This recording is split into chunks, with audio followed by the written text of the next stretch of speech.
अस्मदाचार्यपर्यन्तां वन्दे गुरुपरम्पराम्।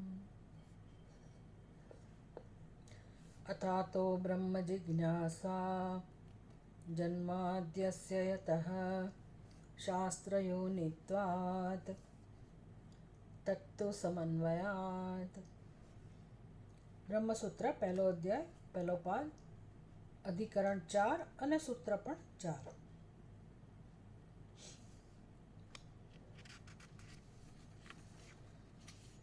પેજ 169, 169, છેલ્લી લાઈન. ભાષ્ય. इति ब्रह्मदर्शन सर्वात्मभावयोः मध्ये कर्तव्या अंतरवारणाय उदाहर्यम्.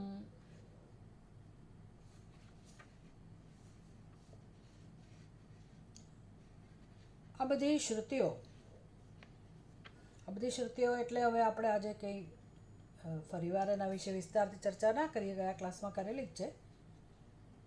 પણ ઇતિ એટલે આ આગળ જે બધા ઉદ્ધરણ ટાંકવામાં આવ્યા, ભાષ્યકારે જેટલા ઉપનિષદમાંથી મંત્રો લઈ અને આપણને વસ્તુ સ્પષ્ટ કરી કે ભાઈ કેવી રીતે મોક્ષનું સ્વરૂપ નિત્ય છે.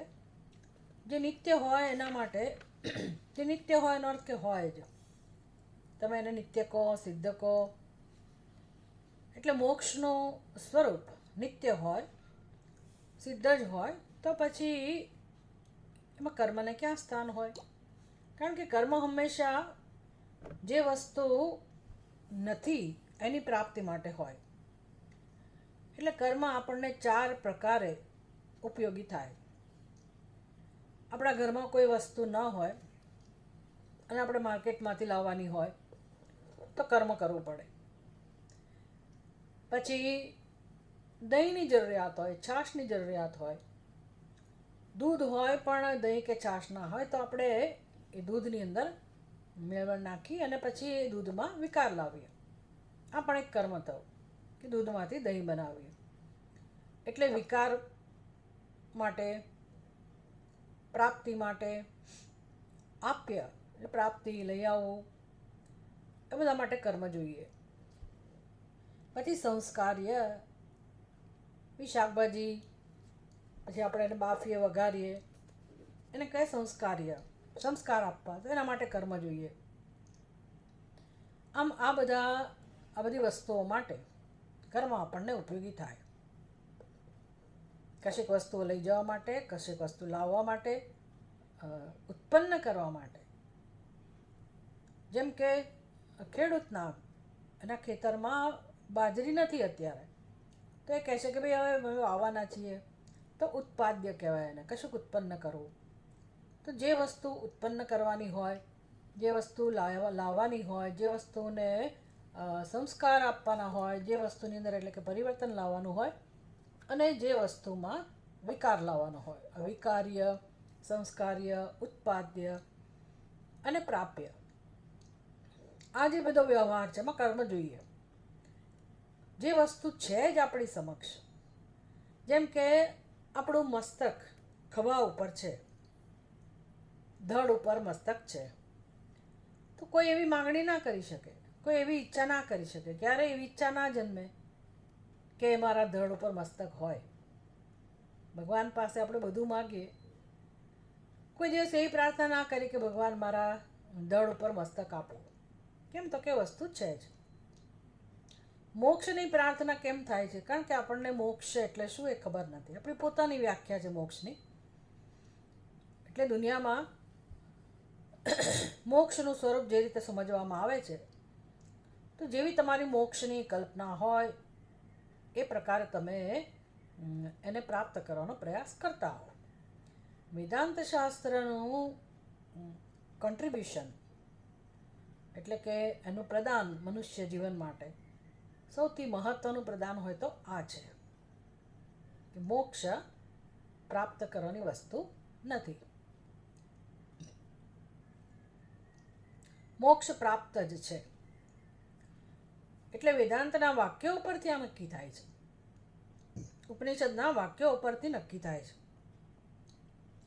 આ બધું આગળ એક સરસ આર્ગ્યુમેન્ટ આવી હતી કે દરેક ઉપનિષદની અંદર એક જ વસ્તુ કહેવામાં આવી છે. શેના પરથી સિદ્ધ થાય? તો કે ષડલિંગાની. એના 6 લિંગ હોય, 6 ચિહ્નો હોય ગ્રંથના, જેના પરથી આપણે સમજી શકીએ કે આ ગ્રંથનું તાત્પર્ય શું છે. આપણે એની ચર્ચા એકવાર કરી હતી, પણ ફરી પણ એકવાર આપણે કરીશું કે આ ષડલિંગાની એટલે શું. ઉપક્રમો, ઉપસંહાર, અભ્યાસ, આ બધી વસ્તુઓ આવે છે, જેમાં એના પરથી નક્કી થાય કે ઉપનિષદને આ જ વસ્તુ સમજાવે છે. એટલે તમે 2-3 મહાવાક્યો એટલે 4 મહાવાક્યો 4 વેદમાંથી પસંદ કરીને આપણને સમજવા માટે કહે કે ભાઈ આ સામાન્ય ઉપદેશ 4 મહાવાક્યો, એનો અર્થ એક જ થાય છે. 4 મહાવાક્યનો અર્થ જેમ કે તત્વમસી, તત્વમસી,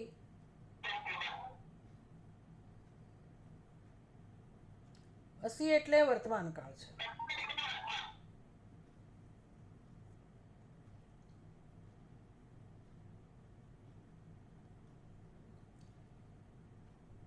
મહેશભાઈ, તમારો માઇક્રોફોન બંધ કરો ભાઈ. તત્વમસી, તત્વમસી એ મહાવાક્ય. અસી સંસ્કૃત શબ્દ છે અને અસી વર્તમાન કાળ છે. અસી એટલે છે, બીજો પુરુષ એક વચન છે. અસી એટલે યુ આર, તમે છો, તું છે. તત્વમસી, તું તે છે. પછી આપણે તેનો અર્થ જ સમજવાનો રહ્યો કે તે એટલે શું. પણ પછી તે એટલે મોક્ષ, જે આપણે ઈચ્છીએ છીએ, જે આપણે ઈચ્છીએ છીએ તે.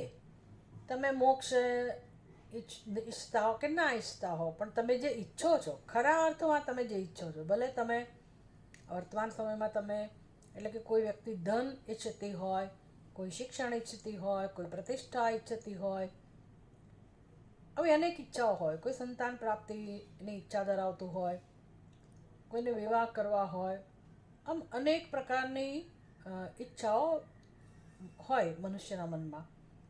પણ આ બધી ઈચ્છાઓની પાછળ જે ઈચ્છા છે, મૂળભૂત ઈચ્છા, એ આપણને ખબર નથી. એટલે વિચાર કરીએ તો સમજાય કે છેવટે એ બધું પ્રાપ્ત કરવા દ્વારા શું જોઈએ છે. આ બહુ મોટી એક્સરસાઇઝ છે. એટલે કે ખરેખર તો બહુ મોટી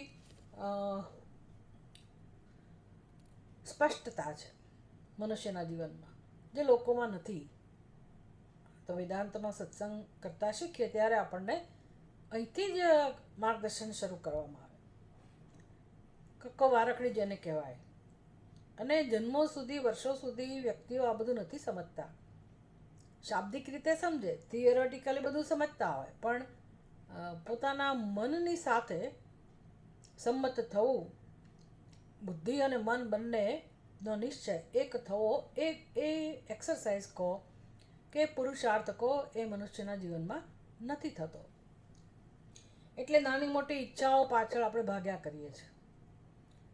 હવે મોક્ષ તો ઠીક છે, હવે આપણને સમજાઈ ગયું કે મૂળભૂત ઈચ્છા મોક્ષ છે. પણ શું, અત્યારે તો મારા મનમાં નાની મોટી અનેક ઈચ્છાઓ છે જ ને. એટલે હું પહેલાં એના માટે મારો પ્રયત્ન કરું, મારી શક્તિ, સામર્થ્ય બધું એના માટે વાપરું. એટલે જે વ્યક્તિને આ સ્પષ્ટતા થઈ ગઈ છે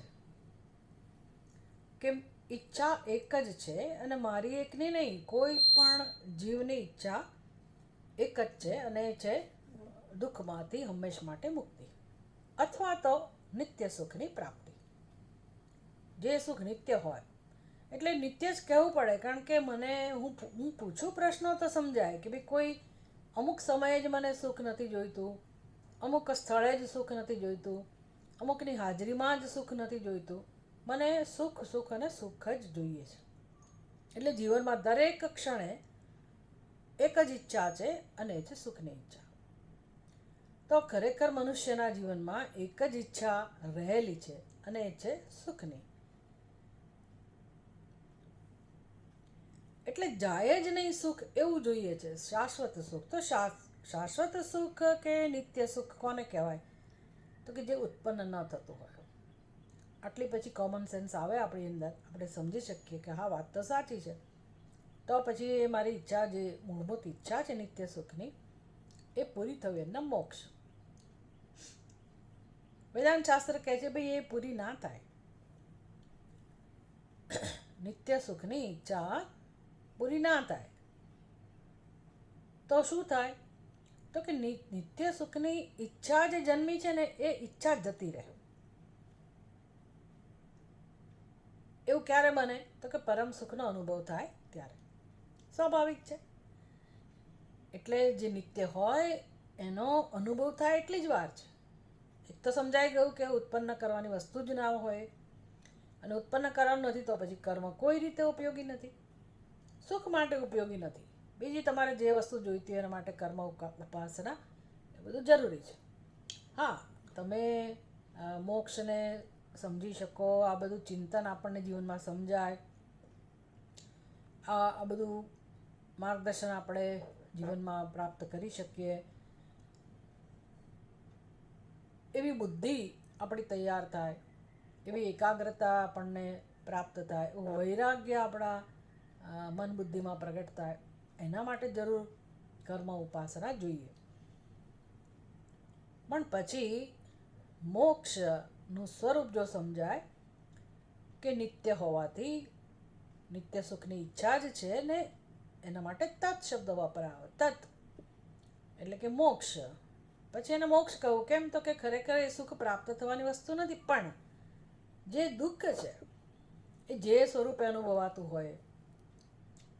એટલે સ્વામી દયાનંદજી મહારાજ સરસ વ્યાખ્યા કરે મોક્ષની, કે ભાઈ મોક્ષ એટલે શું સમજશો? શાસ્ત્રની ભાષામાં અને બધા તો આપણને અઘરા અઘરા શબ્દો પકડાઈ ગયા હોય એટલે આપણે બોલીએ, હા, શાશ્વત સુખ, નિત્ય સુખ, ફલાણું ઢીકણું, પ્રાપ્તની પ્રાપ્તિ, બધી ખબર હોય. એ કહે છે કે સરળ ભાષામાં તમારે સમજવું હોય, સમજાવવું હોય તો તમે કેવી રીતે એની વ્યાખ્યા કરો? તો કે મોક્ષ એટલે જે નથી ગમતું એમાંથી મુક્તિ. હવે ભાઈ મને અમુક વસ્તુ ના ગમતી હોય, તમને અમુક વસ્તુ ના ગમતી હોય, બીજી વ્યક્તિઓને બીજી કોઈ વસ્તુ ના ગમતી હોય, તો કે જેને પણ જે નથી ગમતું, તો કોઈ વ્યક્તિ એવી ના હોય કે જે નથી ગમતું એને સ્વીકારી શકે, એને એમાંથી મુક્ત થવું જોઈએ. હા, આપણે સમાધાન કરીએ જુદી વાત છે, પરિપક્વતા બતાવીએ, સહન કરીએ જુદી વસ્તુ છે, પણ મુક્તિ તો ઈચ્છીએ છીએ. અને જ્યારે મુક્તિ એમાંથી મળે, જે નથી ગમતું એમાંથી મુક્ત થઈએ, એના મોક્ષ. એટલે છેવટે તો મોક્ષ શબ્દ શું બતાવે છે? કોઈ પ્રાપ્તિ નથી બતાવતો. મોક્ષ શબ્દનો અર્થ મુક્તિ જ બતાવે છે. મુક્તિ એટલે શેમાંથી મુક્તિ? તો કે બંધનમાંથી, પરવશતામાંથી, દુઃખમાંથી, મૃત્યુમાંથી. કારણ કે મૃત્યુ નથી ગમતું, પરવશતા નથી ગમતી, દુઃખ નથી ગમતું, અશાંતિ નથી ગમતી, સંતાપ નથી ગમતો, ચિંતાઓ નથી ગમતી. બસ જે નથી ગમતું એનું નામ બંધન. અને બંધનમાંથી મુક્તિ, હંમેશ માટે મુક્તિ પ્રાપ્ત કરવી, એનું મોક્ષ. તો આવી મુક્તિ, દુઃખમાંથી મુક્તિ શક્ય બને છે, પણ સુખની પ્રાપ્તિ થતી નથી. દુઃખમાંથી હંમેશ માટે નિવૃત્તિ થઈ જાય એટલે જે નિત્ય સ્વરૂપ આત્માનું છે અને જેનો સ્વભાવ સચ્ચિદાનંદ છે, સત્યમ જ્ઞાનમ અનંતમ છે, એટલે એ આત્માની યથાર્થ સ્વરૂપે અનુભૂતિ, એનું નામ છે પરમ સુખની અનુભૂતિ, પૂર્ણતાની અનુભૂતિ, સ્વતંત્રતાની અનુભૂતિ, શાંતિની અનુભૂતિ. આવું મોક્ષનું સ્વરૂપ છે. એને કહેવાય પ્રાપ્તની પ્રાપ્તિ. મોક્ષ મળ્યો એટલે શું? જે પ્રાપ્ત હતું એ મને પ્રાપ્ત થયું, એટલે કે મને મારું સ્વરૂપ સમજાયું. એટલે બધા જ ઉપનિષદોનું આ જ કહેવું છે, અહમ બ્રહ્માસ્મિ. એટલે પણ શું? વર્તમાન કાળ, બે હું બ્રહ્મ જ છું. તત્વમસી એટલે એ સુખ જેને હું શોધું છું એ પણ મારું જ સ્વરૂપ છે. આમ જે સિદ્ધ વસ્તુ છે એની ઘોષણા કરનારા ઉપનિષદના મહાવાક્યો છે. એના પરથી સિદ્ધ થાય છે કે મોક્ષનું સ્વરૂપ પ્રાપ્તની પ્રાપ્તિ છે. તો જીવનમાં હવે કરવાનું શું રહ્યું? આ કેટલી બધી સરસ સમજ છે કે જેથી હવે આપણે જીવનમાં સાચી દિશામાં આગળ વધીએ અથવા તો ખરા અર્થમાં જીવન જીવવાનું શરૂ થાય છે. ત્યાં સુધી તો લમણા કૂટકો કે માથા કૂટકો એ ગધા પચીસી કહો, જે તમારી ભાષામાં કહેવો, એવું જ ચાલે છે જન્મોથી. એટલે એમાં કંઈ ભલીવાર નથી. આપણા કોઈ કર્મો ગમે તેટલા મહાન હોય પણ આપણા હિતમાં કશું નથી કરતા. આપણે હતા ત્યાં એટલે હીરો ભોગે જઈ આવો એના જેવું. મનુષ્યનો જન્મ મળે પણ પાછા એવા ને એવા કોરા ને કોરા જઈએ, દુઃખી ના દુઃખી. ભગવાન પાછા મોકલે, વળી પાછા જઈએ, વળી પાછા. આમ આપણે આપણું કામ કરીને જતા નથી, કેમ કે ખબર જ નથી શું કામ કરવાનું છે. તો એ ખબર પડે તો પછી આપણે આપણા જીવનનો ઉપયોગ સારામાં સારી રીતે કરીએ, સાચા અર્થમાં જીવન જીવતા શીખીએ. એટલી મહત્ત્વની આ સમજ છે જીવનમાં. અને ભગવાન ગીતામાં આ બધી વસ્તુઓ સમજાવે છે કે તો પછી આ જીવન ખરેખર તો કૃતકૃત્યતાનો અનુભવ કરનારો બની જાય. હવે આ જ વસ્તુનું વર્ણન બધા ઉપનિષદોમાં થયું છે. બ્રહ્મવેદ બ્રહ્મૈવ ભવતી ક્ષીયન્તે ચાસ્ય કર્માણિ યસ્મે તસ્મિન દૃષ્ટે પરાવરે આનંદમ બ્રહ્મણો વિદ્વાન ન બિભેતિ કુતશ્ચન અભયમ વૈ જનક પ્રાપ્તોસી તદાત્માનમેવ અવેદ અહમ બ્રહ્માસ્મીતિ તસ્માत् તત્સર્વમ અભવત તત્ર કો મોહ કશોકઃ એકત્વમ અનુપશ્યતઃ ઇતિ એવમાદ્યાઃ શ્રુતયઃ. આ બધી શ્રુતિઓ બ્રહ્મ વિદ્યા અનંતરમ મોક્ષમ દર્શયન્ત્યઃ મધ્યે કાર્યાંતરમ વારયંતી. આ બધી શ્રુતિઓ શું સમજાવે છે? આ બધા વાક્યો શું સમજાવે છે? બ્રહ્મ વિદ્યા અનંતરમ. બ્રહ્મ વિદ્યા એટલે બ્રહ્મજ્ઞાન, આત્મજ્ઞાન. અનંતરમ એટલે પછી. બ્રહ્મજ્ઞાન પછી, આત્મજ્ઞાન પછી કાર્ય અંતરમ વારયંતી. કાર્ય ટુ બી ડન એટલે કોઈ કર્તવ્ય, પછી એ કોઈ પણ સ્તરનું કર્મ હોય, કાયિક, વાચિક કે માનસિક કર્મ કે ઉપાસના, આ બધાનો બાધ કરે છે. આ બધી શ્રુતિઓ આત્મજ્ઞાન પ્રાપ્ત કર્યા પછી હજી તમારે જીવનમાં મોક્ષ માટે કશું કરવાનું હોય એવું જણાવતી નથી. એટલે કે આ બ્રહ્મવિદ્યાનું ફળ જ મોક્ષ છે. બ્રહ્મવિદ્યા, બ્રહ્મજ્ઞાન એનું ફળ જ મોક્ષ છે. ધર્મનું જ્ઞાન જે છે એ જ્ઞાન પ્રાપ્ત કર્યા પછી કરવાનું હોય. ધર્મની સમજ પ્રાપ્ત કર્યા પછી આપણા જીવનમાં એનું આચરણ કરવાનું હોય, અનુષ્ઠાન કરવાનું હોય, પછી આપણને એનું ફળ મળે. આમનામ ફળ ના મળે ધર્મનું. ધર્મનું ફળ એટલે પુણ્ય, એટલે કે સુખ. એ બધું કશુંક કરવાના પરિણામે મળે. પણ આત્મજ્ઞાનનું ફળ જે પ્રાપ્તની પ્રાપ્તિ, જેને મોક્ષ કહેવાય, એમાં કોઈ હવે કર્મની આવશ્યકતા નથી, કોઈ અનુષ્ઠાનની આવશ્યકતા નથી, એવું આ બધી જ શ્રુતિઓ કહે છે. તથા તદ્યેતત પશ્યન ઋષિ વામદેવઃ પ્રતિપેદે અહમ મનુ અભવમ સૂર્યશ્ચ ઇતિ. છેલ્લી શ્રુતિ એમાં વામદેવજી કહે છે તદ્ધિ એતત પશ્યન. વામદેવે જ્યારે ગર્ભમાં, માતાના ગર્ભમાં હતા અને એને બ્રહ્મજ્ઞાન થઈ ગયું. અત્યંત વિલક્ષણ વસ્તુ. એટલે બતાવે છે કે પ્રોસેસ ચાલુ જ હોય છે.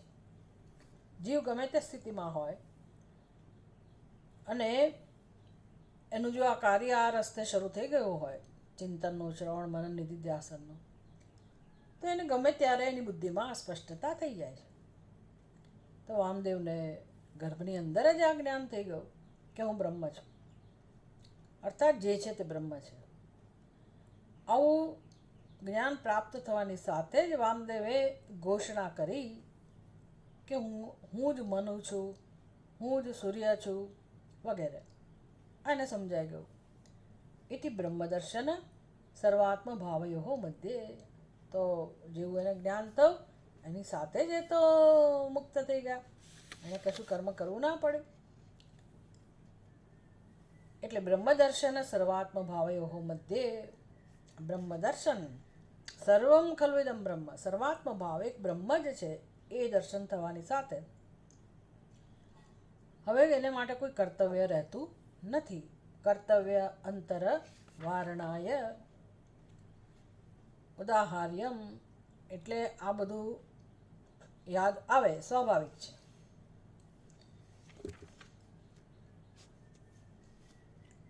એ બધી વસ્તુઓ હવે ઉદાહરણ રૂપથી સમજવી હોય બી આ જ્ઞાન પ્રાપ્તિ એક મુખ્ય કાર્ય થઈ ગયું. પછી હવે કોઈ કાર્યની જરૂર નથી. એ સમજવા માટે ઉદાહર્યમ, ઉદાહર્યમ એટલે બીજા ઉદાહરણો ના રૂપમાં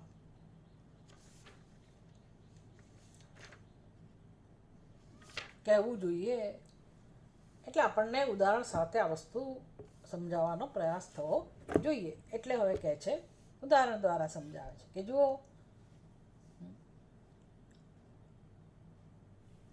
આપણા વ્યવહારમાં ઘણી બધી વસ્તુઓ આપણે એવી રીતે સમજતા હોઈએ છીએ કે જેમાં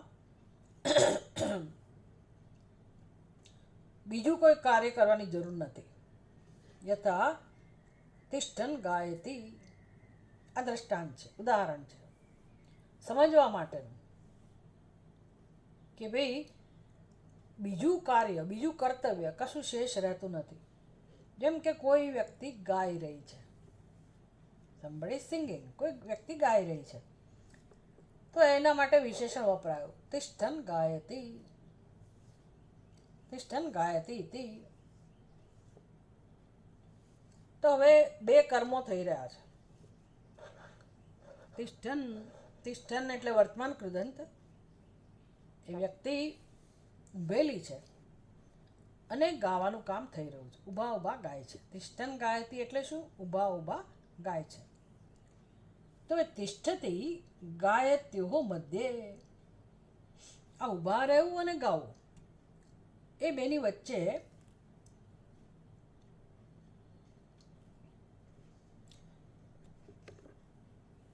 શું અંતર છે? તમે વ્યક્તિને પૂછો કે ભાઈ તમે મને સમજાવો કે તમે ઊભા રહ્યા છો, અત્યારે તમે ઊભા રહેવાનું કામ કરી રહ્યા છો કે ગાવાનું કામ કરી રહ્યા છો? શું કરી રહ્યા છો? તો ત્યાં બે કર્તૃત્વ નથી.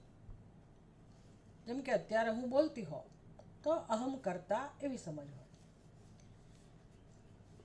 પછી હું કશુંક સાંભળતી હોઉં તો હવે મારું કર્તૃત્વ બદલાઈ ગયું. અહમ શ્રોતા, પહેલાં અહમ વક્તા, પછી અહમ શ્રોતા, એમ આપણું કર્તૃત્વ બદલાયા કરે. એને કહેવાય કાર્યાંતરમ. જ્યારે આ દૃષ્ટાંતની અંદર તિષ્ઠન ગાયતી હતી, ઊભા ઊભા ગાય છે, એમાં તયોહો મધ્યે આ બે કર્મની વચ્ચે, ઊભા રહેવું અને ગાવું, એ બે કર્મની વચ્ચે તત્ કર્તૃકમ કાર્યાંતરમ નાસ્તિ. ભાઈ એમાં એ બુદ્ધિમાં, એ જે વ્યક્તિ ગાઈ રહી છે ને ઊભા ઊભા ગાઈ રહી છે, એની બુદ્ધિમાં એવા બે ખ્યાલ નથી કે હું ઊભી રહી છું અને હું ગાઉં છું.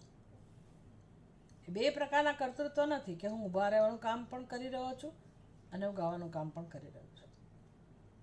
આવું કાર્યાંતર નાસ્તિ ઇતિ ગમ્યતે.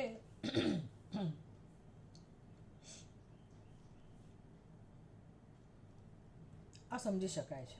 પછી બીજું વાક્ય, ત્વમ હિ નઃ પિતા યહ અસ્માકમ અવિદ્યાયાઃ પરમ પારમ તારયસી.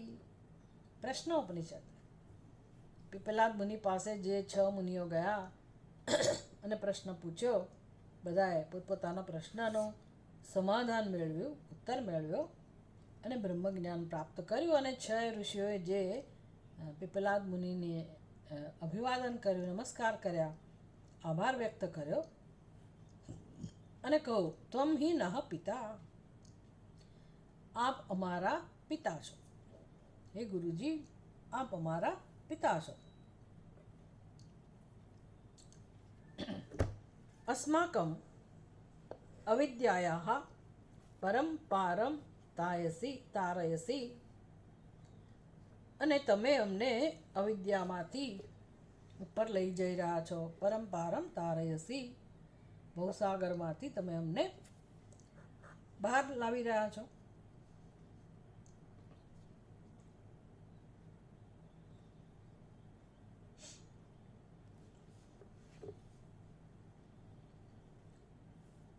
આમાં 2 વસ્તુ સાથે છે. તમ હિ નઃ પિતા, આપ અમારા પિતા છો, અને અવિદ્યારૂપ મહાસાગરથી પહેલે પાર અમને લઈ જઈ રહ્યા છો. એટલે પિતા હોવું, એક બાજુ પિતા હોવું અને બીજી બાજુ અવિદ્યારૂપ મહાસાગરમાંથી એમને પહેલે પાર લઈ જવું, એટલે તારવાની ક્રિયા.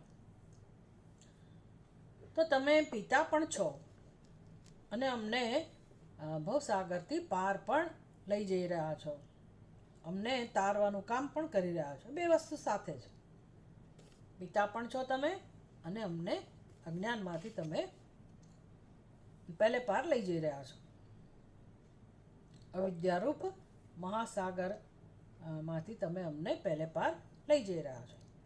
આ બીજું દ્રષ્ટાંત. ત્રીજું દ્રષ્ટાંત, શ્રુતઃ હિ એવ મે ભગવદ્દૃશેભ્યઃ તરતિ શોકમ આત્મવિદ ઇતિ સોહમ ભગવઃ શોચામિ તન્મામ ભગવાન શોકસ્ય પારમ તારયતુ. કેટલા બધા દ્રષ્ટાંત આપે છે શંકરાચાર્ય. શ્રુતમ હિ એવ, શ્રુત હિ એવ મે, એટલે હું જે ખરેખર ઘણી બધી વસ્તુઓનો જ્ઞાતા છું. અને શ્રુત હિ એવ મે ભગવદ્દૃશેભ્યઃ, ભગવદ્દૃશેભ્ય એટલે આપની જેવા લોકો પાસેથી. આ કોનો સંવાદ છે? નારદ મુનિ અને સનત કુમાર. એટલે નારદ મુનિ કહે છે કે ભગવદ્દૃશેભ્ય, આપની જેવા, ભગવત સમાન, ભગવત તુલ્ય મહાત્માઓ પાસેથી શ્રુતઃ, મેં શ્રવણ કરેલું છે. ભગવદ્દૃશેભ્ય મેં શ્રુતઃ, મેં આપની જેવા ભગવત તુલ્ય મહાપુરુષો પાસેથી સાંભળેલું છે. શું સાંભળેલું છે? તરતિ શોકમ આત્મવિદ ઇતિ, જેને આત્માનું જ્ઞાન છે એ શોકને પાર કરી જાય છે, શોકને તરી જાય છે,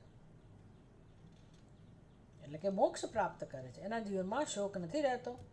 જેણે આત્માને જાણી લીધો છે, આત્માનું જ્ઞાન પ્રાપ્ત કરેલું છે, એવા મનુષ્યના જીવનમાં શોક નથી રહેતો.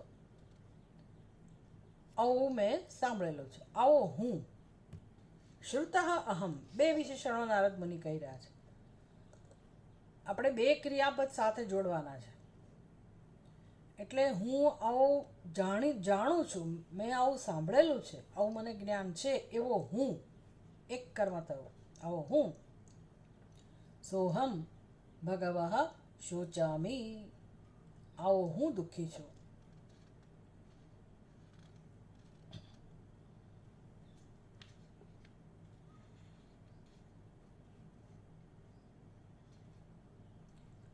આવું મેં સાંભળ્યું છે. એટલે ખરેખર આત્માનું જ્ઞાન પ્રાપ્ત કર્યું નથી, પણ આત્માનું જ્ઞાન જેણે પ્રાપ્ત કર્યું હોય એ શોકમાંથી મુક્ત થાય છે, એવું મેં સાંભળેલું છે.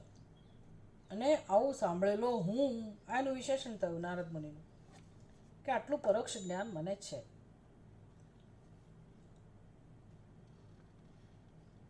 પણ એનો અનુભવ નથી.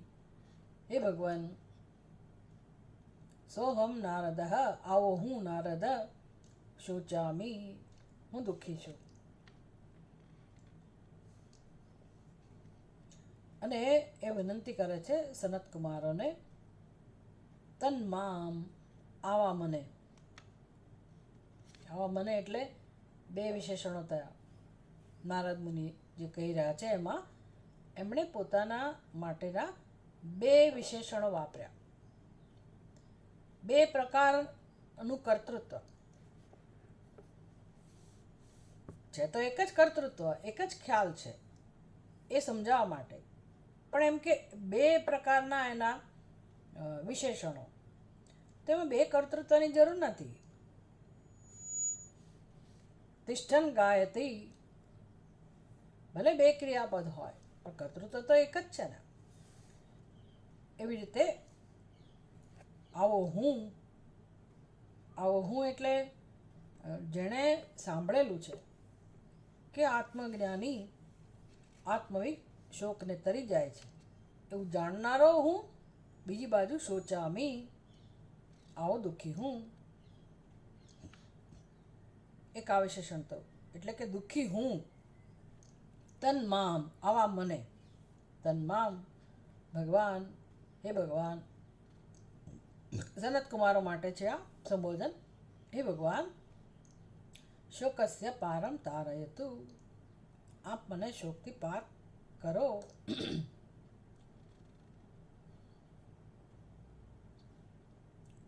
એટલે કે આત્મજ્ઞાન રૂપી નાવથી તમે મને શોકમાંથી પાર કરો. શોક કરી રહેલા મને, આ એક વિશેષણ. શોચામી, શોક કરી રહેલા મને. શોચામી એનું વિશેષણ. શોચામી એટલે આ એક દુઃખરૂપી કર્મ, જાણે કે શોચામી. અને બીજું, મને તમે આ દુઃખમાંથી પાર કરો, શોક સાગરમાંથી પાર કરો. આગળ બીજું દ્રષ્ટાંત આપે છે. તસ્મૈ મૃદિત કષાયાય તમસઃ પારમ દર્શયતિ ભગવાન સનત કુમાર. તસ્મૈ, આવા નારદ મુનિને. મૃદિત કષાયાય,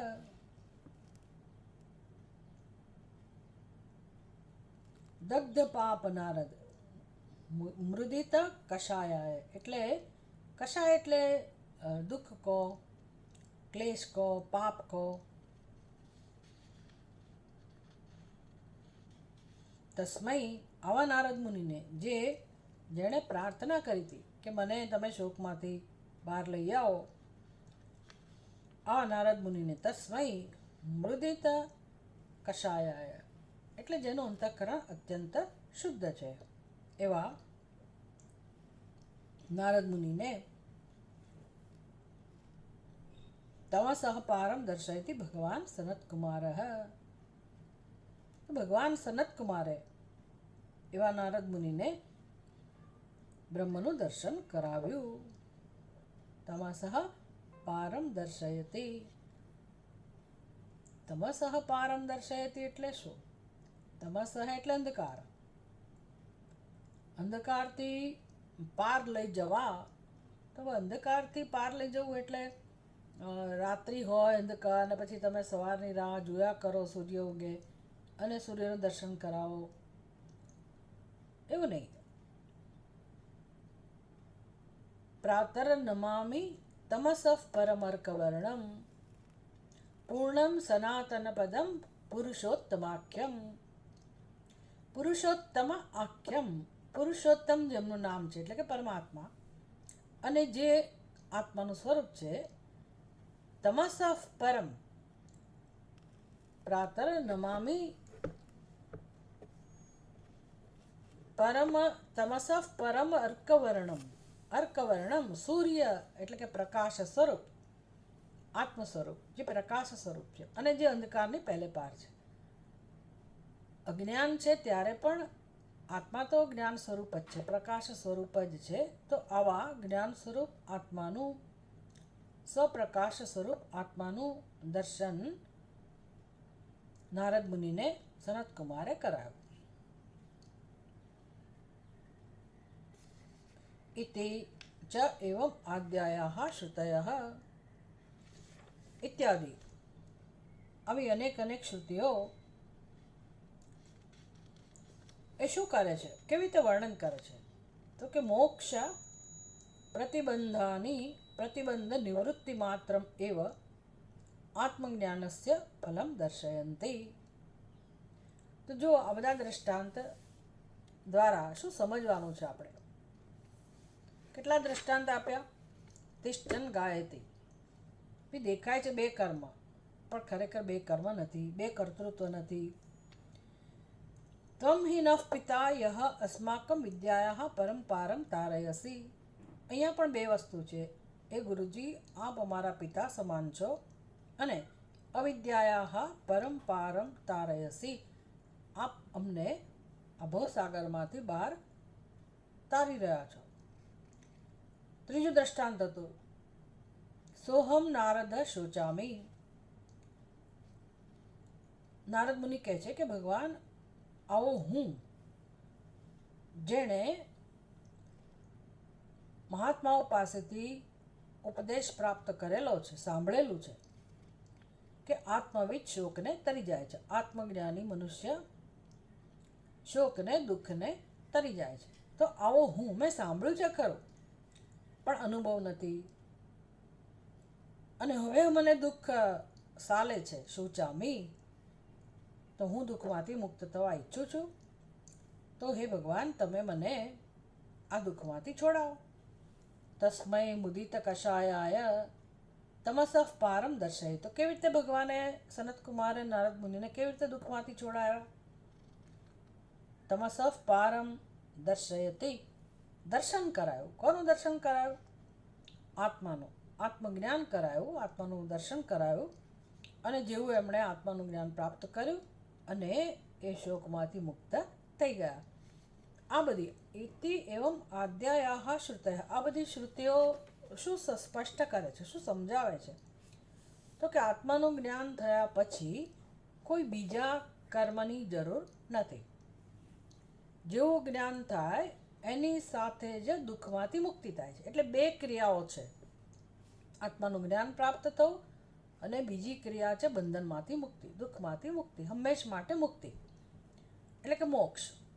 તો જ્ઞાન પ્રાપ્ત થવું અને મોક્ષ પ્રાપ્ત થવો, આ બે કર્મ વચ્ચે કોઈ અંતર નથી. જેમ તિષ્ઠન ગાયતી, ઊભા રહેવું અને ગાવું, બે ક્રિયાઓ છે, પણ એમાં કોઈ અંતર નથી. ઊભા જે વ્યક્તિ ગાઈ રહી, ખાલી વર્ણન છે બે ક્રિયાઓનું, પણ ત્યાં બે કોઈ કર્મ નથી, જુદા કોઈ કર્મ નથી, બે વચ્ચે કોઈ અંતર નથી. એવી જ રીતે આત્મજ્ઞાન અને મોક્ષ વચ્ચે એવા કોઈ બે કર્મ નથી. મને આત્મજ્ઞાન થાય ને પછી અમુક સમય પછી મને મોક્ષ મળ્યો, આજે નારદ મુનિને અત્યારે ઉપદેશ થયો અને પછી એને મોક્ષ મળ્યો, એવું કોઈ અંતર નથી. આત્મજ્ઞાન ત્યારે જ થયું કહેવાય જ્યારે મોક્ષ મળે, અથવા તો મોક્ષ ત્યારે જ મળ્યો કહેવાય જ્યારે ખરેખર આત્મજ્ઞાન થયું હોય. એટલે આત્મજ્ઞાન થવું અને દુઃખમાંથી મુક્ત થવું એવા બે કર્મો જણાય છે, પણ એ બે કર્મો વચ્ચે કોઈ અંતર નથી. જેવી રીતે તિષ્ઠન ગાયતી, બે કર્મો જણાય છે પણ અંતર જુદું છે. વાર છે કે ભાઈ એ 5 મિનિટ ઊભો રહ્યો ને પછી એ ગાય છે, એવો કોઈ ક્રમ છે? અથવા તો બે કર્મો જ નથી, ખાલી દેખાય છે. એવી રીતે આત્મજ્ઞાન પ્રાપ્ત કરવું એનું નામ જ મોક્ષ. પછી હવે તમે આ પરોક્ષ જ્ઞાન પ્રાપ્ત કર્યું અને હવે અપરોક્ષ જ્ઞાન માટે આ બધું છે એક સિસ્ટમ સમજવા માટે, એવું બધું પ્રક્રિયાઓનું વર્ણન થતું હોય છે. પણ ખરેખર તો અપરોક્ષ જ્ઞાન એ જ જ્ઞાન છે. પરોક્ષ જ્ઞાનને આપણે જ્ઞાન નથી કહેતા. ચલો સાંભળ્યું, નારદ મુનિએ કહે છે કે મેં એવું સાંભળ્યું છે કે આત્મવિદ શુકમ તરતી, તો એને પરોક્ષ જ્ઞાન કહેવાય. આત્મા શું છે એવું કશું એમણે સાંભળ્યું નથી, પણ જ્યારે એને સમજ આપવામાં આવી અને જ્યારે સમજી શક્યા કે ભાઈ આત્મ સ્વરૂપ તો આવું છે અને આત્મા જ સત્ય છે, એવું નથી કે મારો આત્મા જુદો છે અને બીજાનો આત્મા જુદો છે. આત્મા એક જ છે અને આત્મા સિવાય કશું નથી. આવું જ્યારે એને દર્શન થયું તો હવે જીવત્વને ક્યાં પ્રશ્ન રહ્યો? હું જીવ છું એના નિર્ણયને કે એના વિચારને ક્યાં સ્થાન રહ્યું બુદ્ધિમાં? તો બુદ્ધિમાં આ પ્રકારે જે વસ્તુ જેવી છે એવી એને જાણવી અને વસ્તુને અનુરૂપ આપણી બુદ્ધિમાં નિર્ણય થવો, એનું નામ જ મોક્ષ. પછી આજે હું જાણું ને પછી કેટલાય વખત પછી હું ઉપાસના કરું ને મને એનું ફળ મળે, આવું નથી. એટલે કે કોઈ ઉપાસનાની અપેક્ષા નથી. આ માત્ર જ્ઞાન જ છે. સીધી અને સરળ સ્પષ્ટ ભાષામાં કહીએ તો કેવળ જ્ઞાન શું એ સમજવાની જરૂર છે. જ્ઞાનમાં કર્મને કોઈ સ્થાન નથી. એટલે આપણા માટે દશમાનું ઉદાહરણ બહુ સરસ છે.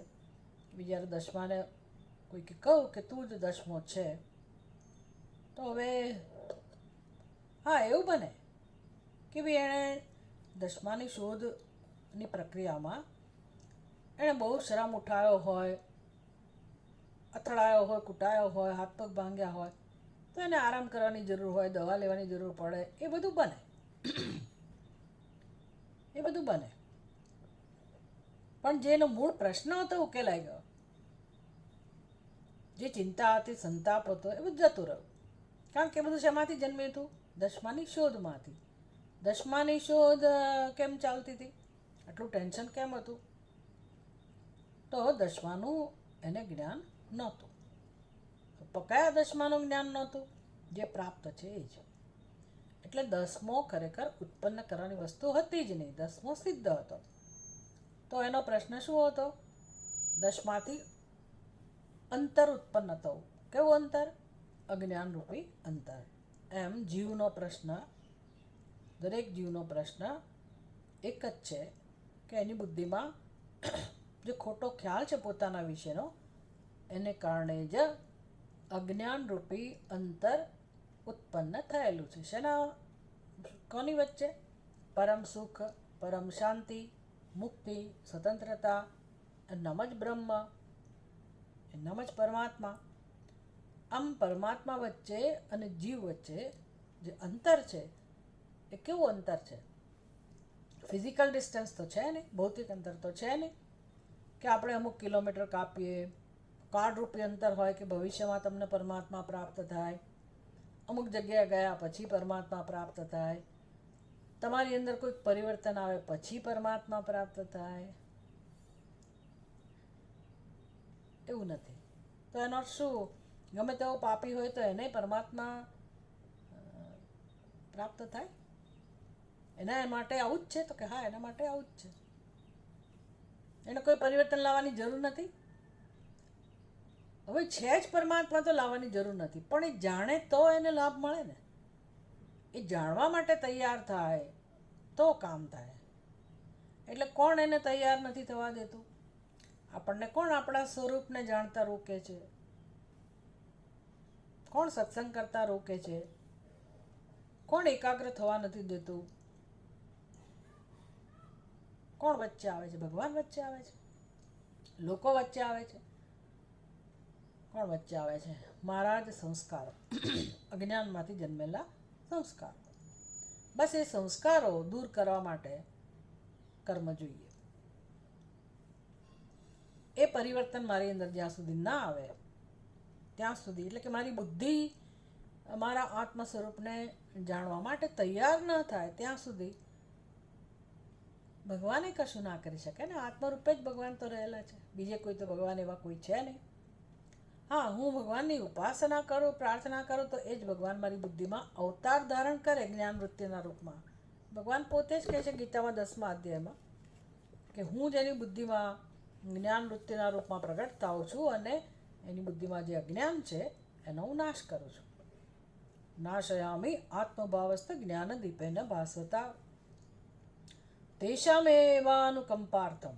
ભગવાન અનુકંપાથી, દયાથી એ કામ કરે. એટલે કે જ્ઞાન વૃત્તિના રૂપમાં જન્મે, એટલે કે આત્મરૂપે પ્રગટ થાય. પણ હું તૈયાર થઉં, મારી બુદ્ધિ એને આવકારવા. એ જ પરમાત્માને જે મારા હૃદયમાં બિરાજમાન છે એ જ પરમાત્માને દર્શન માટે, એમને પ્રગટ થવા માટે હું જ્યારે અ, તૈયાર થવું. એટલે કઠોપનિષદમાં પણ સરસ વર્ણન કરવામાં આવ્યું. અયમાત્મા પ્રવચનેન ન લભ્ય ન બહુના શ્રુતેન, કે આ પ્રવચનો તમે બહુ સાંભળો કે બહુ કહો એનાથી કંઈ આ આત્મા પ્રાપ્ત થઈ જાય એવું નથી. એટલે તો પછી હવે નહીં સાંભળવાના પ્રવચનો, એવું તો કે એવો અર્થ નથી થતો. એનો અર્થ કેવો થાય છે કે માત્ર આ બધી પ્રવૃત્તિઓથી મને મારા આત્માનું દર્શન નથી થતું. ઉપાય તો આ જ છે, પણ મુખ્ય કામ કયું કરવાનું છે? મારે આત્માને પસંદ કરવાનો છે. One has to choose. મારે મારા જીવનમાં મારા જ આત્મ સ્વરૂપને વરમાળા પહેરાવવાની છે.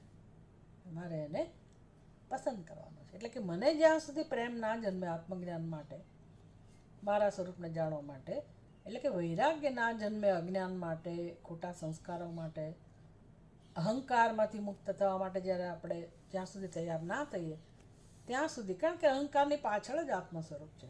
અહંકાર જ વચ્ચે આવે છે. અહંકાર, કર્તૃત્વ, ભોક્તૃત્વ, મમત્વ, જે કંઈક હોય. એટલે એ બધું દૂર કરવા માટે મારા જીવનમાં બહુ બધો પુરુષાર્થ જોઈએ. આ પરિવર્તન લાવવું જોઈએ. પણ પાપીમાં પાપી મનુષ્ય હોય એનો પણ આત્મા તો આવો જ છે. અત્યંત પવિત્ર, જ્ઞાન સ્વરૂપ, મુક્ત. એટલે કે એ વ્યક્તિ પણ જો જાણવા તૈયાર થઈ જાય તો એને મોક્ષ મળી શકે. મોક્ષ મળી શકે. વાલ્મીકીને કહેવામાં આવ્યું, વાલિયાને, કે તું બસ આ કામ કર, તો એ લાગી પડ્યો. એને પ્રેમ કર્યો. એને થયું કે હા મારે પ્રાપ્ત કરવો છે, બસ એટલી જ વાર છે. સાધુરેવ સમંતવ્ય. ભગવાન કહે છે કે ભાઈ ગમે તેવો પાપી હોય પણ એ નક્કી કરે તો પછી હવે એને સાધુ કહેવો જોઈએ. આપણી તકલીફ ક્યાં છે? આપણે નક્કી નથી કરતા. આપણે પાપી છીએ કે નથી એની સવાલ નથી, પણ એટલું તો ખરું જ કે આપણને સંસાર માટે એટલો પ્રેમ છે એટલે આપણે આપણા આત્મ સ્વરૂપને પ્રેમ નથી કરતા, એને પસંદ નથી કરતા. એટલે લાંબુ લાંબુ ચાલ્યા જ કરે છે, દુઃખ જતું જ નથી. એટલે એ નથી સમજાતું ને કે જીવનમાં આત્માની પસંદગી, આત્માનું વરણ એ તો આપણે જ કરવું પડે ને. અને કેમ એ નથી થતું? કે અનાત્માને વરેલા છીએ. અનાત્માને મહત્વ આપેલું છે અનાદિકાળથી. અનાત્માને પ્રેમ કરતા આવ્યા છીએ. એટલે આત્મા સિવાયની કોઈક ને કોઈક વસ્તુ હોય, બાળ બચ્ચા હોય, આ હોય, તે બધું સમજી લેવાનું. આત્મા સિવાયનું જે હોય તે એને એટલું પકડીને બેઠેલા છીએ આપણા માનસથી. એટલું બધું એક ઘર કરી ગયું છે બધી વસ્તુઓ. એને સંસાર કહેવાય. એટલે કે જ્ઞાન. એમાં તમારા સ્વજનો, તમારા સંતાનો, એ બધાનો દોષ નથી. એ બધા કોણ છે નથી જાણતા અને પ્રેમ થઈ રહ્યો છે, એ તકલીફ છે. ખોટી રીતે પ્રેમ થઈ રહ્યો છે અને ખોટી આસક્તિ જન્મી છે. એટલે નથી એ મુક્ત થતા કે નથી તમે મુક્ત થતા, કે નથી એના માટે જીવનમાં પ્રયાસ કરતા. એટલે એ બધું શું છે, એનું રહસ્ય, એનું સત્ય શું છે? જો મારો આત્મા આનંદ સ્વરૂપ હોય તો જે તમારા સ્વજનો છે, પુત્ર પરિવાર છે, સંતાનો છે, એ બધાનો આત્મા પણ એ જ હોય તો તમે કેમ એમ નથી જાણતા? તમે એને ખોટી રીતે જાણીને પછી એને વળગેલા છો એટલે દુઃખ જ મળે છે. એમાં સંયોગ વિયોગ સિવાય કશું હોય નહીં. એમાં અહમ અને મમ સિવાય કંઈ ના હોય. એટલે ચિંતા, આસક્તિ, બસ આ જ ભરેલું હોય જીવનમાં. અને એ જ બંધન છે. બાકી સંતાનો, પરિવારના સભ્યો, કે તમારી મિલકત, કે આ શરીર પણ કશું બંધનનું કારણ નથી. કશું જ બંધનનું કારણ નથી. એ કંઈ સંસાર નથી. એટલે સંસારના સ્વરૂપને સમજતા જ જન્મો લાગી જતા હોય છે કે સંસાર કોને કહેવાય. તો પછી એના પ્રત્યે વૈરાગ્ય જન્મે. એટલે આટલી બધી વિસ્તારથી ચર્ચા કરવામાં આવી કે આ બધા વાક્યો શું સમજાવે છે કે જેવું આત્મજ્ઞાન થાય એની સાથે જ બંધનની નિવૃત્તિ થઈ જતી હોય છે. આ બધી શ્રુતિઓ શું સમજાવે છે? ઇત્યાદ્યાહ એવમાદ્યાહ શ્રુતયઃ, આ બધી શ્રુતિઓ મોક્ષ પ્રતિબંધ નિવૃત્તિ માત્રમ એવ આત્મજ્ઞાનસ્ય ફલમ દર્શયંતી. ભાઈ આ શ્રુતિઓ શું સમજાવે છે કે ભાઈ આ બધા જ્ઞાનનું ફળ શું છે? તો કે મોક્ષ માટે જે પ્રતિબંધ સ્વરૂપ હતું, પ્રતિબંધ રૂપ એટલે કે બંધનનું જે કારણ હતું એની નિવૃત્તિ, એટલું જ કામ થાય છે આ શ્રુતિઓ દ્વારા. આ બધા ઉપનિષદના વાક્યો શું કામ કરે છે કે મને મોક્ષની પ્રાપ્તિમાં વચ્ચે કોણ આવતું હતું જે એને દૂર કરે છે. પ્રતિબંધ નિવૃત્તિ. તો આ બધા વાક્યો શું કરે? આત્માનું જ્ઞાન પ્રગટ કરે. જેવું આત્માનું જ્ઞાન થાય એટલે આત્માનું અજ્ઞાન દૂર થાય. જ્ઞાન એક જ કામ કરે. પ્રકાશ જેમ અંધકારને દૂર કરે એમ આત્મજ્ઞાન આત્માના અજ્ઞાનને દૂર કરે. તો આ બધી શ્રુતિઓ, આ બધા વાક્યો આત્મજ્ઞાન મારી બુદ્ધિમાં ઉત્પન્ન કરે છે અને અજ્ઞાનને દૂર કરે છે. પ્રતિબંધની નિવૃત્તિ થાય છે. એટલું જ ફળ છે આત્મજ્ઞાનનું. પછી હવે શું કરવાનું હોય? શેની રાહ જોવાની હોય? કોઈ કરનારો જ બચતો નથી. આત્મજ્ઞાન કોને કહેવાય? તો કે હવે કોઈ કરનારો, કરતા કે ભોગતા અહંકાર, આની જ નિવૃત્તિ થઈ જાય છે. એટલે હવે શ્રુતિ કઈ રીતે કહી શકે આપણને કે તમે હવે આટલું કામ કરો, આટલી ઉપાસના કરો, આવા કર્મો કરો, એવો આદેશ પણ શ્રુતિ કેવી રીતે આપી શકે? કરનારો જ કોઈ નથી રહેતો. એટલે આત્મજ્ઞાન શું કરે છે? એ બ્રહ્માસ્ત્ર છે. બ્રહ્મોસ એ શું કરે? અહંકારને બાધિત કરે, અહંકારનો નાશ કરે. અહંકાર રૂપી રાક્ષસને છેદી નાખે છે. અહમ બ્રહ્માસ્મિ વાક્ય હું જીવ છું એ ખ્યાલનો નાશ કરે છે. બસ એ હું જીવ છું એ ખ્યાલનો નાશ થવો, કારણ કે પ્રતિબંધ છે, એ પ્રતિબંધ દૂર થવો અને આત્માના સ્વરૂપનો અનુભવ થવો, આ બે જુદી વસ્તુઓ નથી. અને એ જ ફળ છે આત્મજ્ઞાનનું.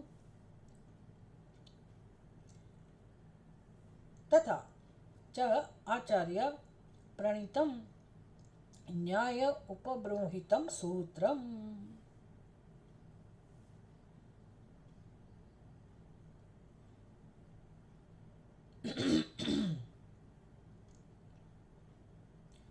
હવે આચાર્ય પ્રણીતમ ન્યાય ઉપબ્રંહિતમ સૂત્રમ. હવે કયા સૂત્રનું કોટ કરે છે? શ્રુતિએ તો ઘણી કોટ કરી. હવે ગૌતમ આચાર્ય ગૌતમ રચિત કોઈ સૂત્ર છે એનું ઉદ્ધરણ કરે છે આ વસ્તુને સમજવા માટે.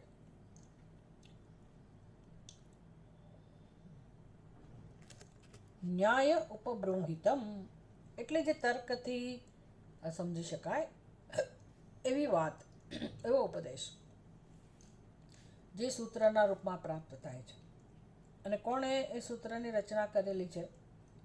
ગૌતમ મુનિ.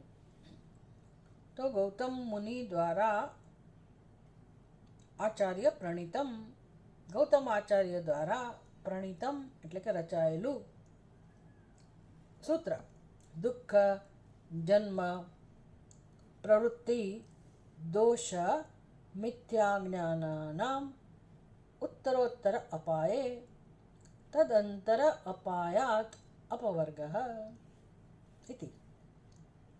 એ હવે ન્યાય શાસ્ત્રની અંદર છે. એનો અર્થ શું થાય? અપવર્ગઃ એટલે મોક્ષ. આપણે કોઈ પણ વાક્ય સંસ્કૃતનું સમજવું હોય તે વાક્યને ખોલવાની પદ્ધતિ હોય.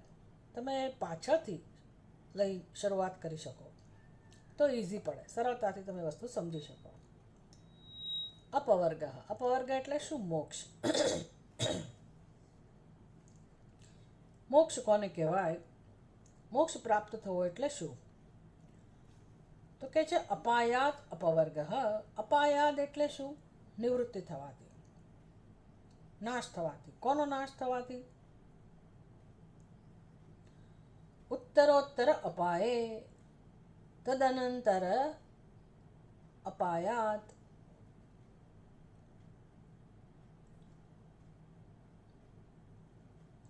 શેનો નાશ? ઉત્તરોત્તર અપાયે. ઉત્તર ઉત્તર એટલે એકમાંથી બીજું, બીજામાંથી ત્રીજું. એને કે પરંપરા. શેની પરંપરા? તો કે અજ્ઞાનની પરંપરા. પરંપરા એટલે શું? તો કે કારણમાંથી કાર્ય. ભાઈ આ વ્યક્તિ આને આવું કીધું, એણે આને કીધું, એટલે હવે એમાંથી બધું આગળ વસ્તુ જાય અને એમાંથી સુખ કે દુઃખ બધો ફેલાવો જે કંઈ થતો હોય આપણે જાણીએ છીએ. એ આણે કર્યું એટલે આવું મને ફળ મળ્યું. પછી એટલે એક વ્યક્તિએ બીજી વ્યક્તિને હિંસા પહોંચાડી, દુઃખ આપ્યું. હવે એ દુઃખી વ્યક્તિ શું કરશે? દુઃખી વ્યક્તિ બીજું શું કરી શકે?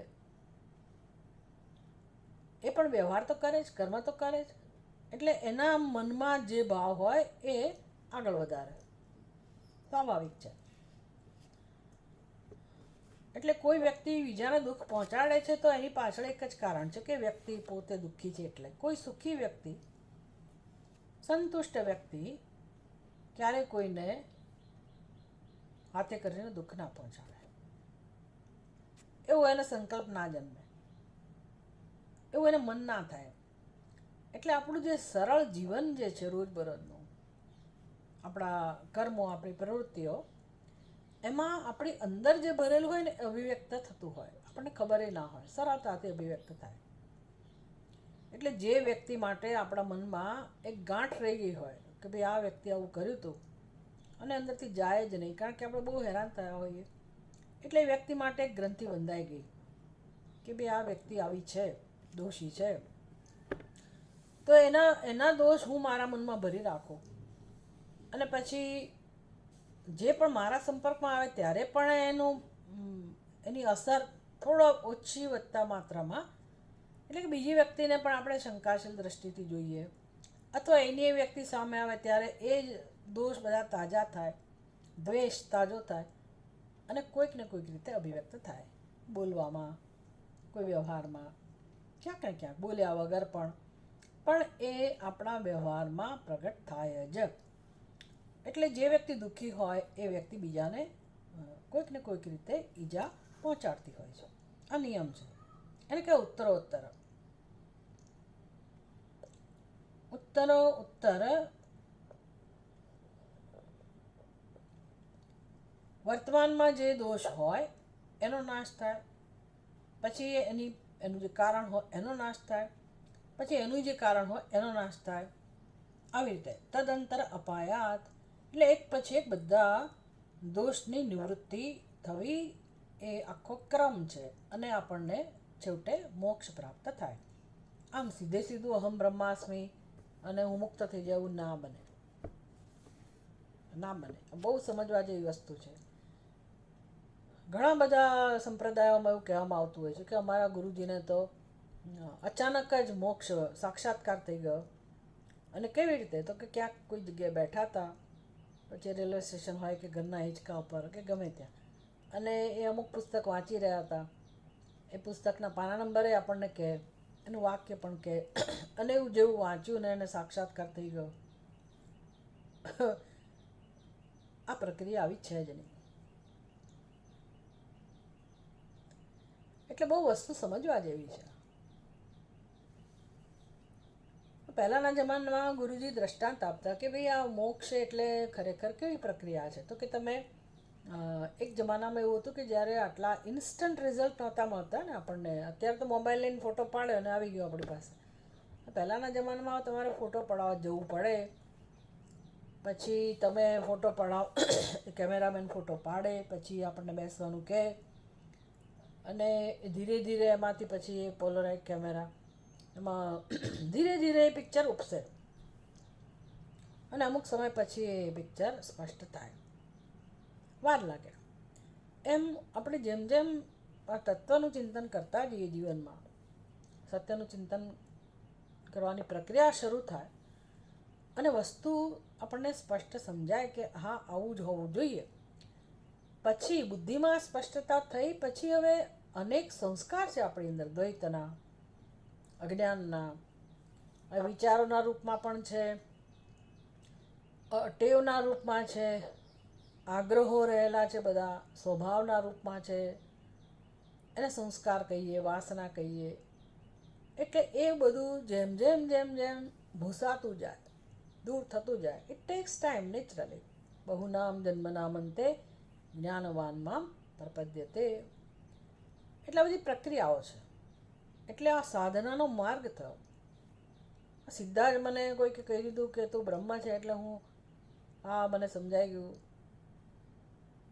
સનત કુમારો હોય તો જુદી વાત છે, કારણ કે એ તો સાધના જ કરી રહ્યા હતા અને હવે એમણે માત્ર એટલું જ જાણવાનું હતું કે હું એમ આય, અને એને કહેવામાં આવ્યું તત્વમસી. મૌન વ્યાખ્યાથી સમજાવવા, બહુ વધારે કંઈ શબ્દોની જરૂર નહીં પડી હોય તો એ સમજી ગયા, એમની વાત જુદી છે. પણ સામાન્ય મનુષ્ય અનાદિકાળથી અજ્ઞાનના સંસ્કારો લઈને જીવી રહ્યો છે. એટલે આ બધું સમજતા પહેલાં તો આપણને સંસાર એટલે શું એ જ ક્યાં સમજાય છે. સંસાર સમજીએ, અજ્ઞાન સમજીએ, જીવનનું મહત્ત્વ સમજીએ, સત્સંગનું મહત્ત્વ સમજીએ, ચિંતન મનનનું મહત્ત્વ સમજીએ, આપણે આપણું અજ્ઞાન દૂર કરતા થઈએ, ચિંતન કરીએ, મનન કરીએ અને આત્મજ્ઞાન તરફ આગળ વધીએ, તો પછી છેવટે નિધિધ્યાસન, એના માટે પણ પ્રોસેસ છે. એટલે ઉત્તરોત્તર આ બધું થતાં થતાં પછી એ પોતાના બ્રહ્મ સ્વરૂપમાં નિષ્ઠા પ્રાપ્ત થાય, એને આપણે મોક્ષ કહીએ છીએ, એને આત્મ સાક્ષાત્કાર કહેવાય છે. એટલે એકાએક બનનારની ઘટના નથી. એટલે આ ગૌતમ મુનિ કહે છે કે ભાઈ ઉત્તરોત્તર તદંતર અપાયાત અપવર્ગ. આ એક પછી એક બધા દોષોનું નિવારણ થાય પછી મોક્ષ પ્રાપ્ત થતો હોય છે. બ્રહ્મ ધીરે ધીરે પ્રકટ થાય છે એવું નથી. બ્રહ્મ તો જ્ઞાન સ્વરૂપ જ છે, જે છે તે છે, એ સ્વયં પ્રકાશ જ છે, આત્માનો સ્વભાવ જ છે. એટલે આત્મામાં કોઈ દોષ નથી. આત્મા ઝાંખો પડી ગયો હોય, આત્માનું તેજ ઓછું થઈ ગયું હોય અને ધીરે ધીરે મને મારું જ્ઞાન, એવું નથી. એની સામે જે આવરણ છે એની નિવૃત્તિ થવી જોઈએ. એ કાર્યકારણના રૂપમાં છે. એટલે એનું સ્વરૂપ કેવું છે? ઉત્તરોત્તર અપાય અપવર્ગ. હવે ઉત્તરોત્તરની પહેલાં શું કયો શબ્દ છે? તો કે અજ્ઞાનામ.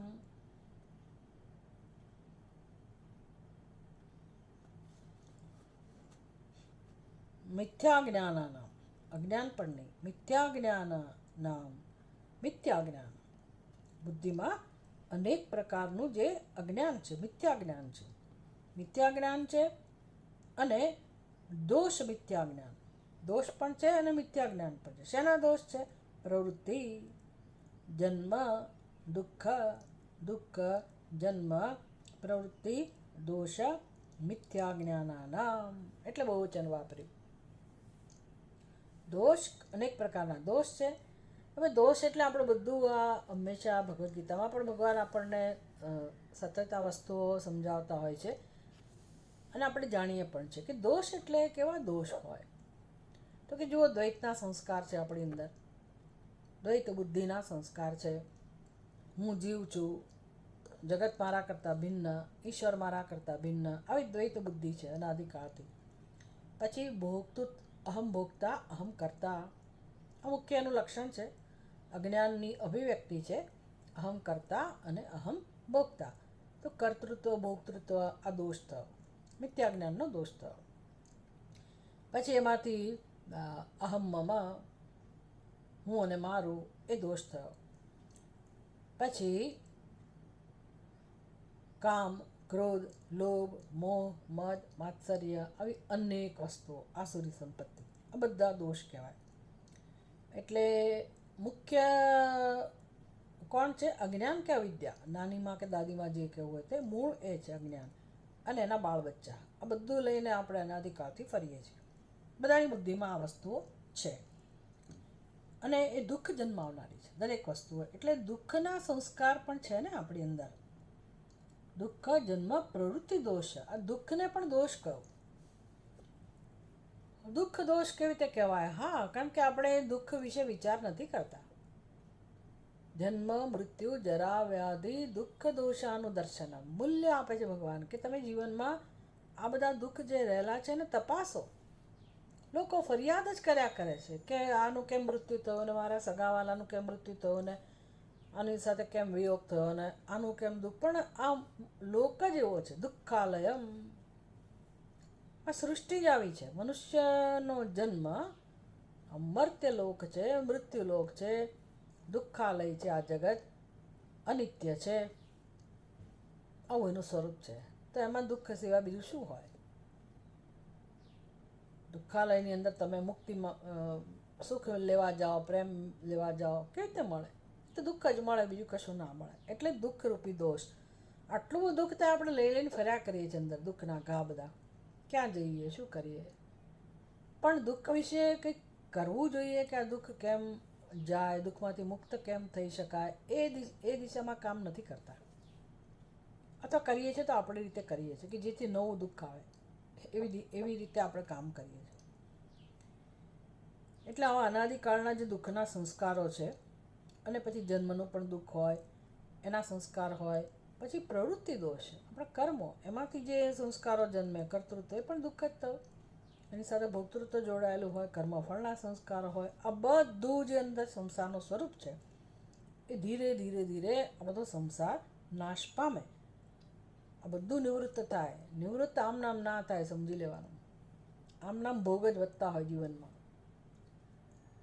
આપણે ભોગવ્યા સિવાય કંઈ જાણતા જ નથી. આ ભોગવી લીધું ને પહેલું ભોગવી લીધું. એ ભોગવવું એટલે કર્મ. નવા નવા કર્મો કર્યા કરવા, નવી નવી પ્રવૃત્તિ કર્યા કરવી. અને એ રીતે આપણા સંસ્કારો, ખોટા સંસ્કારોમાં વૃદ્ધિ કર્યા કરવી, એટલું જ આપણને આવડે છે. એમાંથી કેમ મુક્ત થવું, એ દિશામાં કામ કરીએ તો પછી એક સમય એવો આવે કે હંમેશ માટે આ બધા દોષોમાંથી આપણે પોતાના આત્મ સ્વરૂપને મુક્ત કરીએ. એટલે કે બુદ્ધિ મારી સ્પષ્ટ થાય અને આત્મા જેવો છે એવો હું જાણી શકું, ઓળખી શકું, અને આત્મામાં આત્મભાવ જન્મે. આ કર્તૃત્વ ભોક્તૃત્વ એટલે શું? અનાત્મામાં આત્મભાવ. એટલે જ્યારે આત્મામાં આત્મભાવ જન્મે એનું નામ છે મોક્ષ.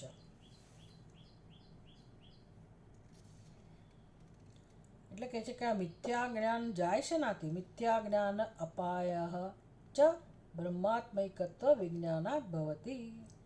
મિથ્યા જ્ઞાનનો નાશ થયો એને મોક્ષ કહું ગૌતમ મુનિએ. પણ મિથ્યા જ્ઞાન જાય ક્યારે? આમ નામ ના જાય. ભગવાન એ દૂર ના કરે. હું મારા સ્વરૂપને જાણું કે હું ભગવાનથી ભિન્ન નથી. મારું સત્ય પરમાત્માથી, બ્રહ્મથી ભિન્ન નથી. એને કહે બ્રહ્માત્મૈક્ય વિજ્ઞાન.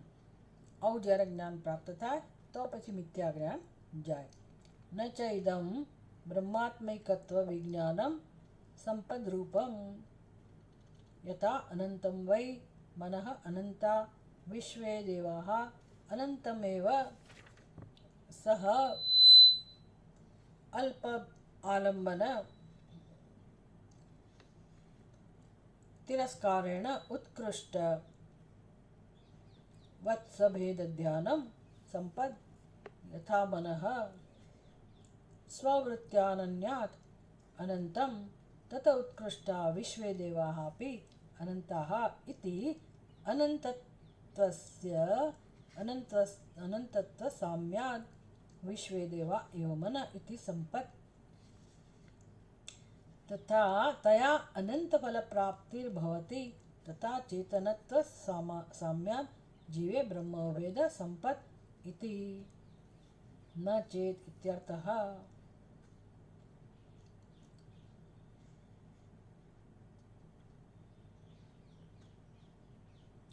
હવે ઘણી દલીલો આવશે ધીમે ધીમે. કહું ને સૂક્ષ્મ સ્તરની દલીલો આવતી જાય છે. બે ભાષ્યકારે આટલું મહત્વની વસ્તુ સમજાવી. યાદ રાખવાનું, મિથ્યા જ્ઞાન અપાય ચ, મિથ્યા જ્ઞાનનો નાશ. અપાય એટલે નાશ. પહેલાં વ્યાખ્યા કરી ગૌતમ મુનિએ કે ભાઈ મોક્ષ કોને કહેવાય, તો કે મિથ્યા જ્ઞાનનો અપાય, મિથ્યા જ્ઞાન જવું એના મોક્ષ. ભાષ્યકાર કહે છે મિથ્યા જ્ઞાન જાય ક્યારે, બ્રહ્માત્મિકત્વ વિજ્ઞાનાદ ભવતી. મિથ્યા જ્ઞાન અપાય ચ, મિથ્યા જ્ઞાનનો નાશ પણ ક્યારે થાય, બ્રહ્માત્મિકત્વ વિજ્ઞાનાદ. એટલે હું બ્રહ્મ છું અથવા તો બ્રહ્મ જ જે છે તે છે. સર્વમ કલિદમ બ્રહ્મ એકમેવા દ્વિતીયમ. આ જ્યારે જ્ઞાન થાય ત્યારે જ મિથ્યા જ્ઞાનનો નાશ થાય. ઓકે, એટલે હવે ભાષ્યકાર કહે છે જ્ઞાનથી જ મોક્ષ પ્રાપ્ત થાય, રાઈટ. હવે પહેલો વળી પાછું ભાષ્યકાર પૂર્વ પક્ષને જવાબ આપે છે. કદાચ તમે એવી દલીલ લઈ આવો અથવા તમારું કહેવું એવું હોય કે ભાઈ આ પ્રવૃત્તિ પણ મિથ્યા જ્ઞાનનો નાશ થવો અને બ્રહ્મજ્ઞાનથી મિથ્યા જ્ઞાનનો નાશ થવો, એમાં તમારે એમ કે બ્રહ્મની કોઈક રીતે ઉપાસના તો કરવી જ જોઈએ, સંપદ ઉપાસના વગેરે. અને એમ કરતાં કરતાં તમે તમારા મનને સમષ્ટિ મન સાથે ઐક્ય એનું સમજો અને પછી તમે પૂર્ણતાનું જ્ઞાન પ્રાપ્ત કરો, આવું બધું એ લોકો માનતા હોય છે. તો ભાષ્યકાર હવે એમની આ પ્રકારની જે દલીલો હોય એને ધ્યાનમાં લે છે. આવતા ક્લાસમાં આપણે જોઈશું. ઓમ પૂર્ણમદ પૂર્ણમિદમ પૂર્ણાત પૂર્ણમુદચ્યતે પૂર્ણસ્ય પૂર્ણમાદાય પૂર્ણમેવાવશિષ્યતે. ઓમ શાંતિ શાંતિ શાંતિ. હરિ ઓમ. શ્રી ગુરુભ્યો નમઃ. હરિ ઓમ.